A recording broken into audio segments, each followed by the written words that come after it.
Hello, Internet, and welcome once again to the Free-to-Play Cast, episode 267. Is it really 267? Or did I foobar the notes again here? See, now I'm gonna go check it. Now, And previous one was 267. It is 267. I'm your host, Mike Byrne, aka magicman. And this show's brought to you by MMOBomb.com, your home for all things free-to-play related. We're recording on July 5th. Happy birthday, America, yesterday. You're watching it on the 6th or later. We've got a bunch of news to get to, including a first look review, which kind of leads us to ask your opinion on a few things in our question of the week. So let's introduce the panel and get right to it. Mr. Jason Winter, how are you? Don't you do this like every 3 or 4 free-to-play guys? Like, wow, we're up to number whatever. Are we really that far? Yeah, no, we are. no. This one we've been here forever. We have no lives. This one was. I changed the date in the show notes. Did I increment the show number? I don't remember. Is it 267 or was that last week and it's 268? Next one is 268, Mike. I'm putting that right in the show notes right now. Perfect. Okay. All right. Also on the line, because he got the holiday yesterday and had some time today, we brought Mr. Zach Sharps with us. What's up, Big Daddy? Nothing much, just chilling. But apparently, I mean, that means the cast's been going for 5 years, a little over 5 years now. It's insane. Well, if you go by dates, it's actually over 6. If you go by date of first episode to date of today, it's a little over 6 years. That's true, yeah. There's some episodes that there's a period in the middle where the cast kind of got a little dicey on whether or not, a little irregular. It had to get some fiber in its diet to get back on track there. But let's get started and slide over to the news. F2P stands for free to poop. Free to poop. All right. All I have to say on this one is good sweet mother. Oh boy. So does that mean that toilet paper is microtransactions then? Just free to poop? That's one way of looking at it, you sick puppy, you. It's all for reality. So I did a first look today, and it's not in the show notes as far as a first look review because it literally just went up in the last hour, so the other host wouldn't have had time to necessarily watch the whole thing, digest it, get their feedback on it. So maybe we'll look at it next week, and frankly, I don't think I'm going to put it on next week's show either. But we'll talk a little bit about it, not the game itself, but the ideas behind it or lack thereof for Champions of Titan, which became free-to-play. It is currently in closed beta, and the first look is available as of right now, this recording. So if you're watching this show, it's been up for a day. Go check it out if you're mildly interested in it.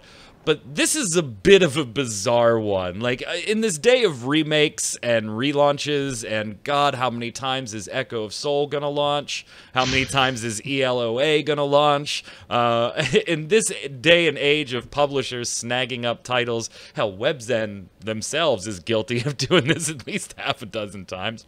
This is a little different, and you've probably heard of this game, even if you don't know it by the oh-so-generic title Champions of Titan. Jason, why might some viewers have heard of this one? Because it used to be called Wild Buster. That's what it was in its original incarnation. Which we didn't cover because it was a pay-to-play. Right. It was covered by Incel Games, and it was on Steam, which, first of all, in the current climate, calling yourself Incel Games is terrible, but at least they use an S instead of a C. But yeah, so it was on Steam for a while. And then Steam kicked them off of Steam for padding their user reviews. For intentionally, for getting devs, I don't know if it was devs or players that they paid or whatever, to up their Steam reviews to try and get more traffic and buys and so on. And yeah. How pathetic. It just kind of, like, I can understand the appeal. Like, I'm not faulting them for having the 3 or 4, 5-second thought, Zach, of what if we... But somebody there should have said, don't even finish. That's enough. Someone's gonna catch us. Right. You just don't get away with this kind of stuff in the world of gaming. We're going to get busted. It might be as soon as we do it. It might be 6 months later.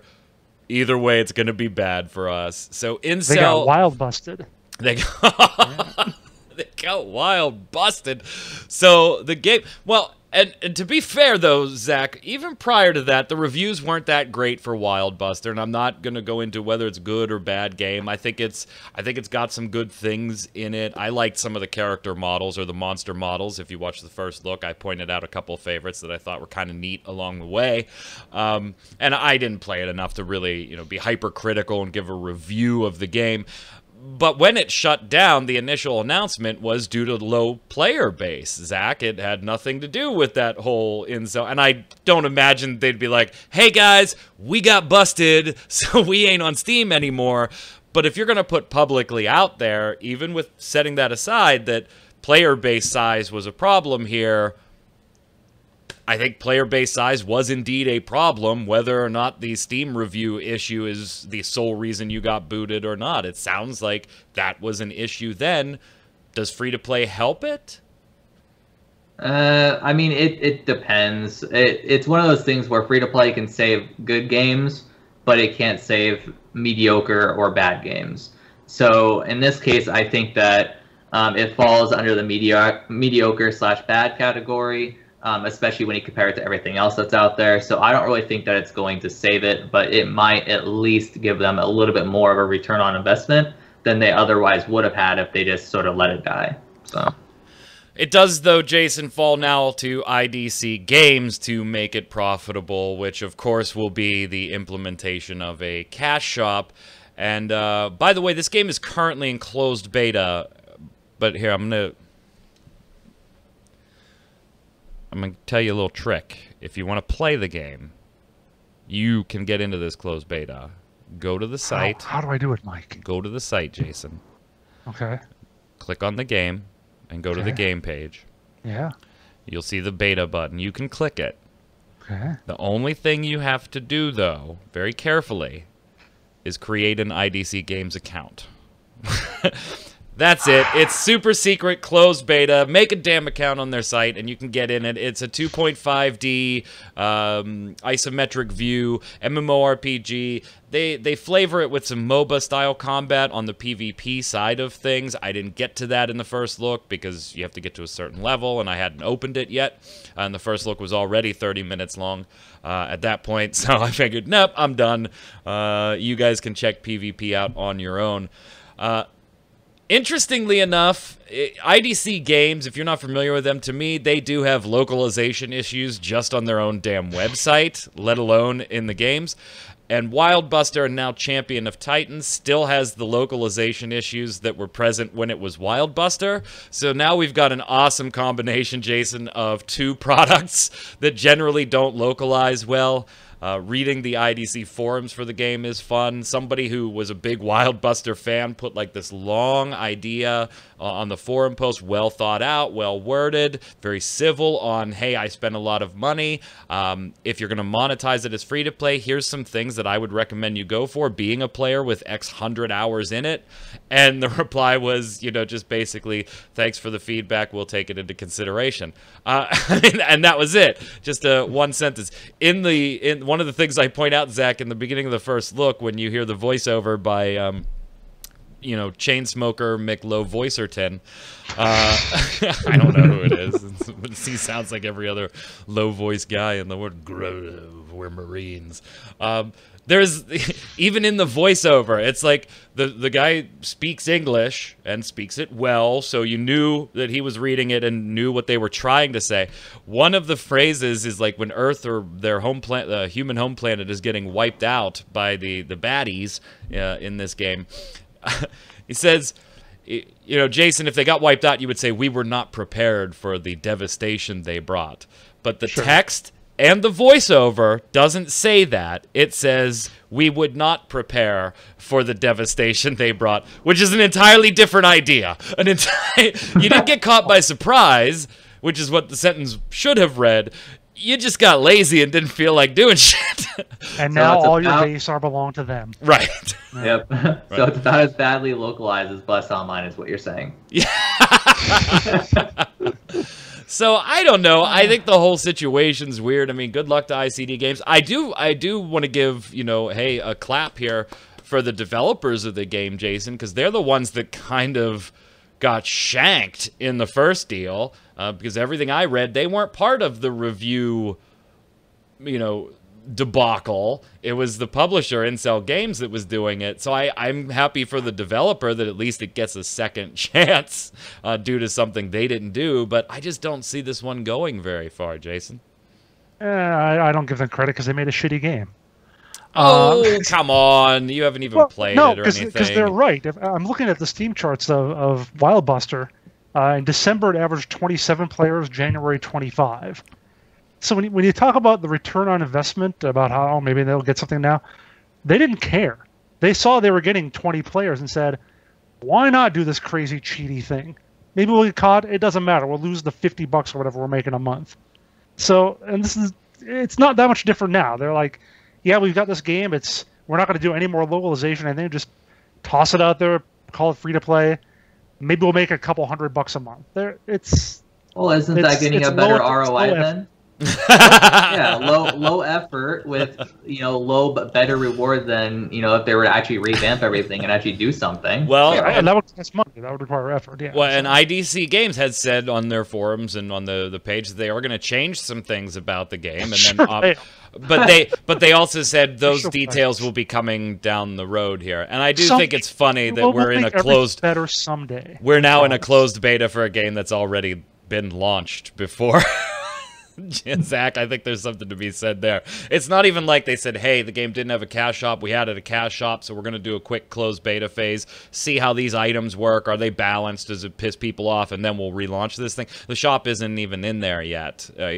So I don't know what they're testing.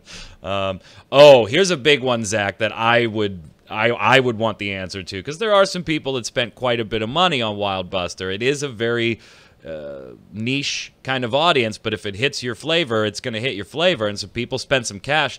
To date, as of right now, there is no word on if those players will be compensated or given any type of recompense in the new version of this game, and I really think IDC, when you're talking about 25 people a month, they need to do something for those folks, don't they? But maybe those people are so addicted to that game that they know that they'll just spend more money on it. No, I mean, that's the thing. I'm just gonna play double. If they were stupid enough to fall for it once, that's their calculation. Oh my God! Is that at least half of them will spend more money if they're not compensated, and that's enough for them to be like, oh, well, we got a good return off of them. Oh my God, you two are like the most jaded gamers ever today.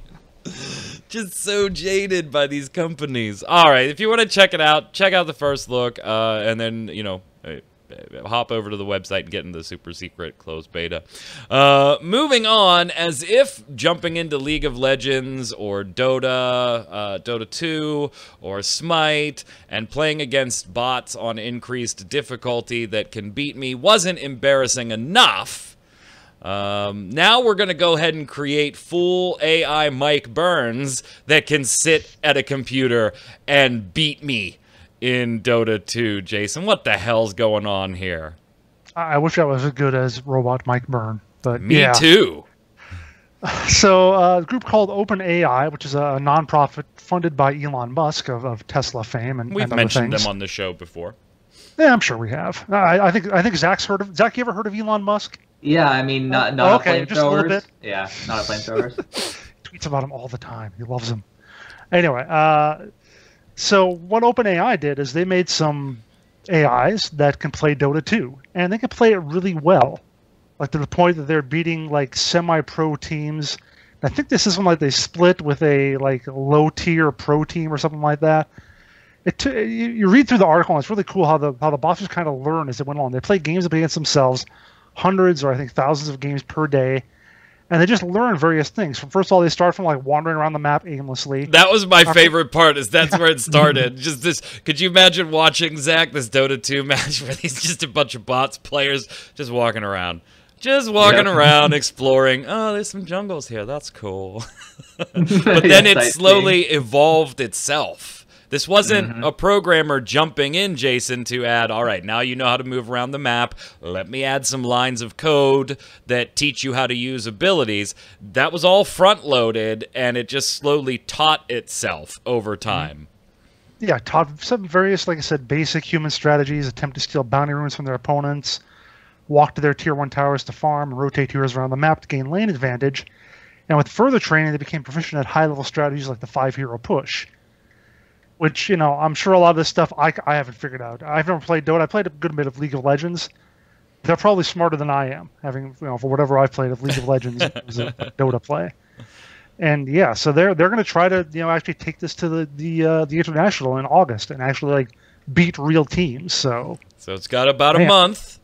It's got about a month to brush up its game, Zach. Zach, I watched the video, and some of the moves, I was like, but that was actually really freaking impressive that they pulled it off. Some of the pulling people off of bases, sucking people into high ground disadvantages. I mean, there was some key plays there that were pretty clutch, made by an AI. That, again, this isn't Valve sitting down and coding a AI behavior for an AI bot in-game. This is an AI outside of the game that knows the rules of the game and how to play and learning, just like you would, sitting down and playing this game over the course of time. Enough that it got Bill Gates impressed, too, Zach. Yeah, that's why I believe Elon when he says that AI is the single, worst thing that could have really ever progressed. And it's going to be even worse over time because there was what was it? I'm not sure if it was Black Mirror or something else, but there was some random, sort of futuristic sci-fi TV show that I was watching, and they were showing and demonstrating that the government could, just implant people into certain situations and make them appear to be terrorists. That's actually going to be a thing. Believe it or not, there's already faceplant things where they could swap faces with someone that's actually pretty accurate. So we're going to get to the point where AI is just all over the place and is doing random things that we don't even think that they're doing, but it's, in our daily lives. So this doesn't surprise me, at all, because I've researched AI a decent bit. But it does definitely provide some promise for future AI in video games where instead of, the AI not really understanding what the hell's going on, you sneak up and basically look at them in the face and just stab them and kill them. Maybe they'll actually be able to learn your play style and be able to adapt and adjust difficulty. So that way every Assassin's Creed isn't so easy. It just develops your play style over time and adjusts to you over time. That might be a cool implementation of this type of AI. We'll just have to see. But overall, I'm not a huge fan of AI going into the future. All I could think of, Jason, when he said that is, I want to take his face off. Little Nick Cage. Underrated. It's an underrated movie. It is. It is a very underrated movie. It's one that I find Nick Cage tolerable in. It's not a big list. It's just because he's playing John Travolta. Pretty much. Yeah, pretty much. Yeah, so I agree with you, Zach. I mean, staying away from the whole AI taking over the universe discussion, which we could go on to for hours and hours and hours, and I'm sure we all have pretty similar thoughts on that one. It's downright terrifying. I do like the idea of an AI that becomes infinitely adaptable, where you once you play the hard bots on League of Legends enough times, you can predict how they're going to react to most situations. Having an AI opponent that doesn't give you that ability, Jason, I think there's a certain benefit. I think it opens up a lot of gameplay avenues, not just in MOBAs. I think, though, demonstrating it on something as complex and as reactionary and pro-actionary as a MOBA was a really, really smart choice to show exactly how in-depth this program goes, Jason. Yeah, because there are so many different options in terms of what you can do in a MOBA. You look at something really simple, like, let's say, a chess computer, a chess AI. There's a limited number of moves in chess. Sure, you might plan ahead a little bit, but each turn you've only got, 15, 20, 30 possible moves you can make. With Dota 2, I mean, you can move in any direction. You've got all the different powers that you got. It has to determine what you can buy in terms of the shop and whatever. They do have some limits on it. Like they first of all, it's the same 5 heroes every time, and whenever they play against humans, those same 5 heroes, or champions or whatever the hell they're called. So it does limit that. It limits a little bit on the objects being used in the game, the items. But for the most part, anytime you play really any PvP game, there's going to be thousands of possibilities of things you can do from second to second, minute to minute. So to be able to program that in and then have it learn to the point that it figures the better way to do those sort of things is really something. Yeah, and that's what makes it infinitely interesting to me, and to see where it goes in the future. As far as being able to then, pick heroes based on a selection, or run a group with, 5 random heroes. I think it's very, very interesting seeing AI always go. It always intrigues me, Zach, that AI versus the human element, where there's just as advanced as an AI will be, it is always, you can't say that it's unpredictable. You may not know the decision that it's made, but it is ultimately predictable at some point. And then the human element, like my son yesterday just said to me, "You know why self-driving cars aren't taking off?" And I said, "Why is that?" I wanted to, what? Sure, tell me why. And he said, "Because we're still on the damn road." And I was like, you know what? There's an actual element of truth to that. If every car were replaced with self-driving, the safety record of them would be way higher than it is now. It's because us unpredictable assholes are still on the road. Yeah, but to that same point, they actually, I believe they are programming unpredictability in AI. So that way it's more absolutely. natural. Yeah. So, yeah, that's another aspect. It's like, yeah, it may be predictable now, but if they add the unpredictability or the randomization of what possibility that they might actually pursue, then it's going to become another bag of worms. But yep. yeah. Skynet, here we come. So, Dota 2 Invitational, look out in August. We might have a computer champion. That would be cool. It's like, well, we don't have to pay him.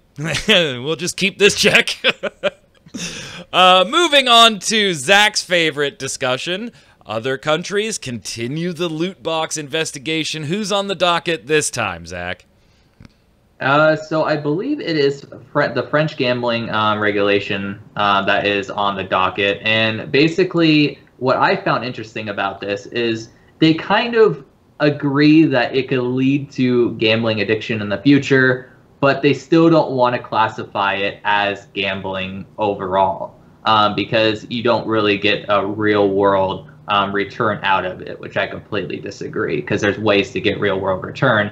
But their whole point is that the developer and publisher aren't involved in it. So as a result, they don't deem it as gambling or something that needs to be particularly like super regulated. So. And Jason, they specifically, although it's kind of a hem and haw answer, right? That's not, there's no regulation coming. They'll continue to look into it. Yeah, it kind of seems like gambling. Yeah, it kind of might give a young person the idea of an addictive gambling type behavior. But as Zach said, that was kind of the end of the line, and they just said, we'll keep watching it. And their key distinction here was, even in games where you can sell those items to, me to Jason or me to Zach, I'm not doing it through the originator of the product, which is very different than a casino. If I win at a casino, the casino owes me money. If I get something cool out of a CSGO box, it's not Valve giving me money and then turning around and giving that item to somebody else for money. I have to find the buyer, and we have to arrange the whole transaction. And they made a kind of a key distinction there, which you've agreed with for a long time from your trading card days. Yeah, like same thing with Magic the Gathering cards or whatever. Wizards of the Coast doesn't owe you money, and I can actually. Having worked for 2 CCG companies, there's the baseline answer. Whenever someone opens a rare card and they ask me as an employee of the company, they ask, "What is this worth?" But the baseline answer is whatever someone will pay for it, because we don't want them thinking that we set the prices, that it's a $20 card because we say so or anything like that. Now, if we really wanted to, back in the day, wanted to give them a little more info, if they were persistent or we felt nice to them, we might say, when they ask, "What is this card worth?" we might say, "Well, if you look at this price guide, it says $25. Maybe that's as far as we would go, but we never source somebody else that's pricing. Yeah, exactly. But we never said this is what the card is worth, because, like you said, we're not a part of that as the manufacturer, developer. We don't set those prices. We only set the price of the card packs you buy, not the individual cards. And yeah, that is sort of the distinction that they give, and is not dissimilar from what I used to do back in the day. And then you worked for Beckett's and actually did the price guides. I worked for Scry, too, and actually did the price guide. So, yeah, exactly. Oh, my God, Scry. I haven't thought about Scry in years. That was my magazine of choice damn right it was. As a teenager and into my early 20s with Magic the Gathering when I was very big in it. Scry. I haven't thought about that name in years. You're what, like 35 I'm now 37. or something like? 37. 37, so 17 years ago. Yeah, I mean, I worked there from. Well, I wrote and started writing in '99, and just kept. In the office was actually there from like '02 to '04. So you probably read some of my articles. I probably read some of your articles. fine I articles. probably the last time I probably read Scry would have been early 2000s. Okay, so yeah, that's right about when I I was, like, graduated getting into high it. school the year you started at Scry in '99. Okay. And then Alright. I probably was into Magic for about 2 years after that, before I finally dropped it. I picked it up, 94, 95, and played through early 2000s. Man, Scry, I haven't heard that name in forever. That's funny folded, that, like, 10 that years I ago, always so yeah, read that's Scry, but I still use Beckett as the example of a price guide, even though Well, to 'cause they've me, been around doing the baseball cards. since yeah, the 80s even and though so to on. me it was always Scry. Never used Beckett. Never. Never. Bunch of bullshit. So, nothing going on in the United States yet on this front, but we continue to see it in our European counterparts. So, we'll keep an eye on it, let you know. Last up, before we head over to the bombs, we did post another first look about a week ago. A little less than a week ago, for Cosmos Invictus, a trading card game where mechs and positioning also matter. So a little bit of a unique flavor on it. Troy did the first look. We posted it. Zach, what'd you think of this one? I know you're not generally a fan of CCGs, but this one seemed to have at least a little splash of something additional in the way of positioning and mechs and things like that mattering to the cards that are played as well. Was it enough for you to be even remotely interested? There's a correction there. I'm not a fan of bad CCGs. I like good CCGs and unique CCGs. But this one, I don't know. For me, it just looked like a mobile game that was just on the PC. Like it didn't look like it was really that graphically polished. It didn't look like it was that appealing on a surface level. And it looked like there was a lot of stuff going on that really didn't need to be going on. Like it was trying to be a little bit too complex to try and differentiate itself from the market, rather than being a little bit more simplistic with having deeper mechanics as you learn how to play through the more simplistic sort of surface level stuff. So it didn't really interest me that much. If they would have polished up the graphics, maybe make it a little bit easier to look at, I probably would have looked more into it. But it just looked way overly complicated. You heard it here first. Graphics in a card game matter. A lot. They do. That kind of makes sense when you think about it, Jason, because you spend an awful lot of time staring at the same thing.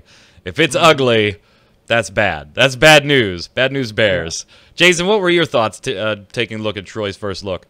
Well, as someone who's worked for 2 CCG companies and Scry and Beckett. Yeah, Scry! I haven't heard of them in Scry, like forever. Scry, you've heard of that? Yeah, there you go. I'm thinking back to 1995. That was the year Magic came out in 93. That was the only CCG. Like something else maybe like in late December.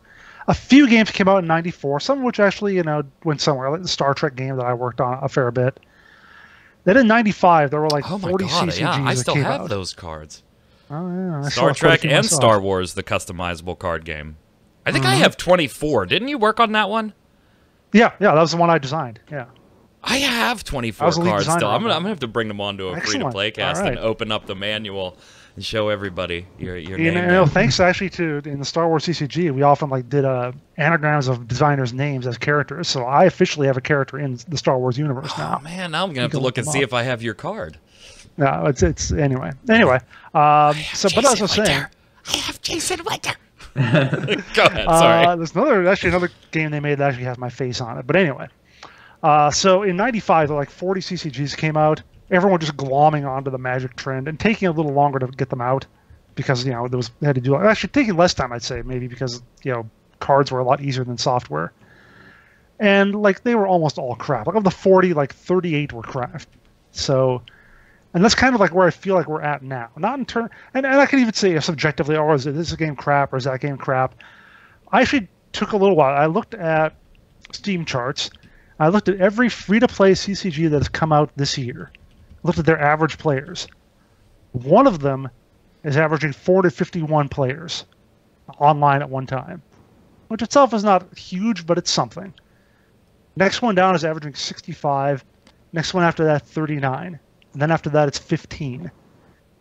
So even going to the fourth CCG that's come out this year, free-to-play CCG, they just ain't doing much. And it feels like 95 all over again.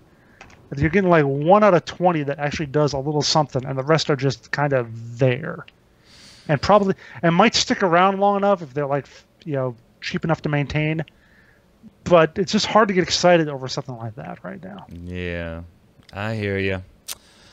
I thought this one was okay. I do agree with you, Zach. I think it does need a bit more polish. The tutorial, if you're going to play it, definitely play the tutorial, because there are some aspects of the game that aren't as in your face or intuitive as you may think with other card games. So it is definitely one, like Troy did one of his whole games, he didn't even use shields. So he got kind of swamped in the first look by not using shields. So if you want to check it out, definitely do so. And we're going to come back to this topic of smaller games for our question of the week. But let's slide over and do the weekly bombs. Jason, you can go first. Oh, good. You got my picture? There you go. A moment. Ready. Yep. And right there. Yeah. There you go. Bigger. I'm going to give it a bomb to the delicious pizza I had yesterday at Mod Pizza. First time I've eaten there. Something near where the 4th of July stuff was. Really good pizza, good price. No, we're not sponsored by them. You can't go to their website and enter, MMO bomb 4 to get 25% off your next order or whatever. No, so just good pizza. I liked it. Took a picture. There it is. Yay. And Jason has turned our show into fucking Instagram. Go ahead, Zach! I want to give a bomb to Epic for winning their case a bit ago against the envious PUBG. Because, as we all know, PUBG didn't really have a valid reason to sue Epic Games, which is why they dropped the case to begin with. And as a result, Epic won their case because they just were like, really? You're gonna sue us for supposedly copying you when you're using our own engine? So, yeah, I'm happy it's over. Yeah, we talked about that in depth last week. I'm going to give a da-bomb to Fortnite or to Epic as well, but for a different reason. I like Fortnite's current contest right now to celebrate Season 4.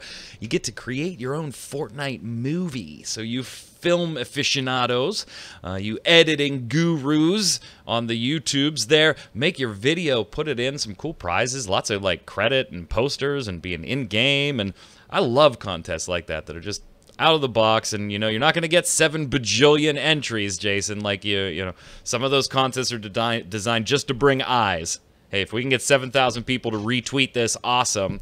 I like stuff like this where it's smaller and you're going to have a couple hundred entries. I don't know. Well, Fortnite's pretty big, so maybe you're going to have more than a couple hundred. Couple 100,000. Couple 100,000 in this case. But I like the idea. I like the creative bent, the spin on it. So da-bomb there. Elusive X Treasure says, "Dub-bomb to being a gamer mom. My son just started his first playthrough of Skyrim.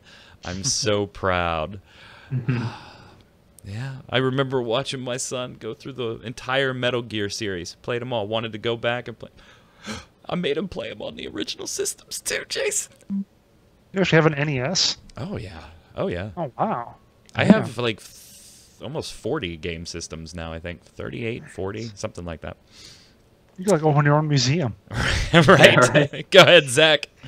Scott Grass says, try on wasting money on Gazillion when they should have been updating and making new content for Rift. And I don't mean Prime. Update the game. It's dying. Quickly. Do something other than lie to players. And Jason, I thought about this after the show, and maybe we should have said something. I just didn't think about it during the show. There is a certain validity to the idea of, if you had the money to do this, then why are all of these other titles, some of them, Trove obviously gets a lot of development, but why are some of these other titles stagnating and you're not really doing a lot with besides the normal cadence of what you're already doing? I could kind of see that, particularly if months down the road, Jason, this goes nowhere. If this doesn't turn into a publishing venture for Tryon, I could see being really pissed as a Rift player that all the money and resources went into this, and what the hell, man, I've been playing this game forever. It's not dead yet, but you're killing it. Unless they bought it for like $500 or something. That's all it's worth right now. True. Go ahead, Jason. Haydrick Sky Shadow says, I have a dub-bomb to Guild Wars 2 Living Story Episode 4, but more specifically, spoilers. I haven't played through all this yet. Okay, well, All right, so spoilers. So I'm going to put my hand up here And the spoilers will be done when I put my hand down if you have to mute it. More specifically, the part where you find yourself dead and then find more bodies of, well, yourself, after which you found out what was actually going on. I don't know why, but that creeped me the hell out. I have no idea why, but not even horror games give me that feeling. It was awesome and messed up, but more importantly, awesome. All right, so the spoilers are over. Spoilers are over. We will tell you, it's awesome. It's awesome. It's awesome. And creepy. And creepy, but awesome. Lunar Templar says, A-bomb to Mike Byrne. Oh, son of a bitch, I'm getting another one. For reminding me, the former City of Heroes player, that both Champions Online and WildStar still exist when they really don't deserve to. Yeah, last week's show, we kind of, yeah, all right. I'll take it. I deserve it. Dub-bomb to Warframe / Digital Extremes. The Sacrifice released pretty much when DE said it would, and it was great. I also, in case you missed it, that becomes available today, The Sacrifice, on PlayStation 4 and Xbox One. That article will go up on MMO Bomb very shortly here after the cast, and I can proofread it to publish it. So lots of good feedback coming in on The Sacrifice. So another earned the bomb to Warframe. Go ahead, Zach. Joshua Knight says the bomb to Blizzard for employing Christy Golden as a permanent staff member. About it happened time. last year. But I only just realized, well, I'm a casual. I always love to return to the game for every expansion and absolutely love the lore. Christy Golden's books are absolutely fantastic, and I'm excited to see what happens to the storyline in Battle for Azeroth. I think he means for the Horde, but it says go the Horde, although Sylvanas can just piss off. A-bomb to PlayStation for stopping players for continuing progress on Fortnite. While this doesn't affect me, this sort of behavior is not okay. I have to give a second A-bomb to Nintendo's E3 presentation. Late, I know. While I'm super excited for the upcoming games, including the Friendship Ruiner Super Mario Party, they spent an insane amount of time showing off Super Smash Bros. Annoying, considering the franchise hasn't really changed much since the GameCube. I will still be buying it, though. And I agree, for the Horde. Go the Horde. That's I was actually amazed, and I know Christy was put on the staff a year or so ago. You're right, Joshua. I was amazed to find out way back then that Christy wasn't part of the staff there, Jason. I was like, wait a minute. I just thought like your serial novelist would have been part of your staff at some point there. You know, all right, maybe outsourced a book to her, but when you started sticking with her, why wasn't she just hired at that point? I didn't even know she was the novelist. But yeah, the new book is really good. I've been really enjoying it. I like Christy's work. I very much do. Go ahead, Jason. I've never heard of her, but I'll take your word on it. You've never read? I take it you've never read any of the World of Warcraft books, then? Well, yeah, that probably would be why. Okay. Heavy Cold says Troy don't have any idea what he's talking about. Closers is a great game, much better than Marvel Heroes. And by the way, I played Marvel Hero for 4 years. Just because you don't mean the game is trash. The fatigue system removal will be great to bring more people to this awesome game. And I hope Mike Byrne, it's all in capitals, that's why I said it loudly. I hope Mike Byrne make a first impression with a fair look into the game. To help the community in the game, please, Mike, do that, please. Yeah, I think we do have to do one for closers. I totally spaced out on, we had issues trying to get it when it was in beta or whatever. Yeah, I can't promise Heavy Cold, but you're right. We probably should get one up there. Question of the week last week. Where do you stand on games changing dramatically during an early access Founders Pack period time and any potential refunds for doing so? And I was honestly surprised by the diversity on this one. Hydric Sky Shadow says, question of the week, I usually play games in closed beta. So usually, for me, the game doesn't change that much. But I do get it, and I'm sorry to say it, but if you're stupid enough to pre-order or buy a game with the alpha tag, then you don't deserve any refunds whatsoever. Look at DayZ, Landmark. Did you not learn your lesson? When you pay for a broken or unfinished, I mean you get shit. Different colored shit, but still shit. Go ahead, Jason. Excel Kobayashi says, question of the week, no. Just no. This is the same shit I was talking about last time with Warframe still being beta. The terms beta, early access, etc. actually mean something, despite a lot of people trying to pretend that they don't, and companies trying to take advantage of that. When you pay money for one of these games, you are paying for its current state and the expectation that it will change. Doesn't matter if the game shuts down the next day, you don't deserve a refund, though any decent company should give you one. Because until the game actually releases, they don't owe you anything beyond what you already got on the day you bought into early access, even if they take it away later. If you don't like it, don't buy early access games and start forcing companies to actually release their games. And I think this one I actually pasted into the wrong area. I think this was supposed to be up with the bombs slash viewer feedback. But go ahead and take it anyway, Zach. Crooked says, as a programmer, the idea that lots of asset files means game program is bad and unoptimized doesn't really make a lot of sense. It'd be a bit long and slightly hand-wavy to explain why, but having larger files with compressed assets for a program can be just as bad as having small, disparate files for each asset in different ways. Neither is better or worse than the other, just different ways of looking at program design. Saying that, I don't own Bless, I haven't played it, and I definitely haven't looked at its file structure. It could very well be that Bless has tons of assets left over from various versions that simply keep the house of cards from tumbling, or that haven't been removed due to no inadequate redundant file elimination. However, those files could also be to the benefit of performance, such as precompiled shaders. Crooked, great feedback. Yeah, and I, as a software engineer myself, totally agree with you. But yeah, Bless has too many files, and they're not in there for good reasons. Zinc, back to the question of the week, says, I bought H1Z1 for the survival game. It was with Sony as the publisher at the start, but it turned into a free-to-play battle royale game with an unknown investor self-publisher. It's the first and only early access I will buy, and I'm amazed that none of us thought of that as an example when we were talking about this, Jason, last week. That's a great example of, well, you know, then it's split into two different games, and I mean, that one got really bizarre on, is anybody getting what they bought into here? Well, but the thing is, when it's split, you got both of them if you bought the early access. So he still has his free-to-play survival game. Right. It just doesn't get hardly any content. Right, I was going to say, but yeah, okay, fine. He got both copies of it, but then the survival one went nowhere for years after that. Go ahead, Jason. James Aspar, this is question of the week. I don't approve games changing rapidly, or at least without the dedicated player base's consent. That being said, crap like this has happened and will continue to happen in the early access realm. With that in mind, I no longer purchase early access unless the development team is professional and not so diluted by their own ego. I was going to mention, I'm thinking about it, but when we talk about the last one, it says H1Z1 is the only one he's ever bought. I've heard people say that about Landmark, too, so good. Daybreak, SOE, whatever's done a great job of steering people away from early access. All right, finish it up, Zach. Joshua Knight says, if a game changes dramatically, should players be given refunds? I have to say no. While I don't agree with the idea of buying into a game only to have it change, the developer has every right to use its creativity to change the game as it sees fit. It would be like a lot of the old school WoW players demanding refunds for their accounts because they consider WoW not to be dead, dying, or easy mode, or they now consider it to be dead, dying, or easy mode. If you are in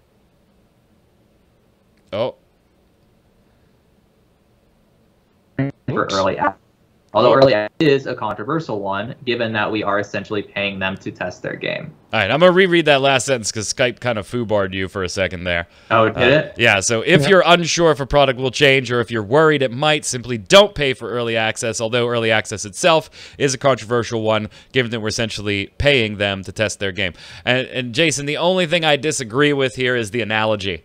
When you're talking about an early access title and hey, it's going to be a PvE game and we're going to do this, and before it even launches you drop that and shift to a totally PvP based game, I think that's very different than somebody playing a game that has launched, that you have bought things for, and then they make changes that you don't like, so you leave the game at that point. I think the analogy is a little off, but the overall point stands, and I think everybody's feedback comes down to one thing: caveat emptor, baby. Let the buyer beware. Question of the week for next week. We want to know about those smaller games you're playing, whether they're CCGs or trading card games, as the topics we talked about today, or maybe just a smaller game in general that isn't a card game online. Are you in any of those Steam charts where there's 20 people playing a game? And if so, Why? What's so great about that game? We want to hear about that game and your thoughts about it in the comments below. While you're there, make sure you give us your weekly bomb, dub bomb for something good, a bomb for something bad. And until next week, Zach, where can everybody find you? Everyone find me on Twitter at Zach Sharps. Simple as that. Jason. I'm on Twitter at Winter Informal, streaming at twitch.tv/JasonWinter, where I, Mod Pizza, if you guys are watching and want to sponsor my stream, we'll talk. Oh my Let's do this. God. Now he's turning it into a commercial. I'm Mike Byrne. I will disclose if I'm doing it, so don't worry about that. I'm Mike Byrne, a.k.a. Magic Man. You can follow me personally right there on Twitter at MagicMan1. But more importantly, while you're there, follow at MMOBomb so you can get all the tweets of the latest news, giveaways, first look videos, free-to-play casts, and more. Until next time, stay safe. We'll see you on the servers.